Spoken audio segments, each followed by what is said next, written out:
ఈ ఆలయంలో శ్రీకృష్ణుడికి రోజుకి 10 సార్లు నైవేద్యం పెడితే గాని ఆయన సంతృప్తి చెందడు.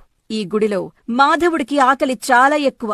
ఏ ఒక్కరోజు కన్నయ్యకు నైవేద్యం తక్కువైనా పెట్టడం కాస్త ఆలస్యమైనా ఇక్కడ స్వామివారి విగ్రహం సైజు తగ్గిపోతుందట. కేరళలోని కొట్టాయం జిల్లా తిరువరప్పు లేదా తిరువేరపులో ఈ అద్భుతాన్ని చూడొచ్చు. 1500 సంవత్సరాల చరిత్ర కలిగిన ఈ ఆలయంలో కృష్ణుడికి 10 సార్లు నైవేద్యం పెడతారు. పాత్రలో ఉంచిన నైవేద్యం క్రమంగా తగ్గడం కూడా గమనించొచ్చు. గ్రహణ సమయంలో కూడా ఆలయం తెరిచే ఉంటుంది. ప్రతిరోజు కేవలం 2 నిమిషాలే ఆలయాన్ని మూసివేస్తారు. ఇక్కడ స్వామివారి ప్రసాదం ఏ భక్తుడు స్వీకరించినా అతని జీవితంలో ఆకలి బాధలనేవి అస్సలు రావట. పురాణాల ప్రకారం శ్రీకృష్ణుడు ఎడతెగని ఆకలితో ఉన్నారని, ఈ విగ్రహం కూడా అలానే ఆకలితో ఉంటుందని భక్తులందరి విశ్వాసం. గుడికి సంబంధించినంత వరకు తాళాలతో పాటు గొడ్డలు కూడా తీసుకువెళ్తారు. ఒకవేళ తాళాలతో తలుపులు తెరుచుకోకపోతే గొడ్డలికి పని చెప్తారు. తెల్లవారుజామున 3 గంటల నుంచే ప్రత్యేకమైన పూజలతో నైవేద్యాలు పెట్టడం ప్రారంభిస్తారు ఈ ఆలయంలో శ్రీకృష్ణుడికి.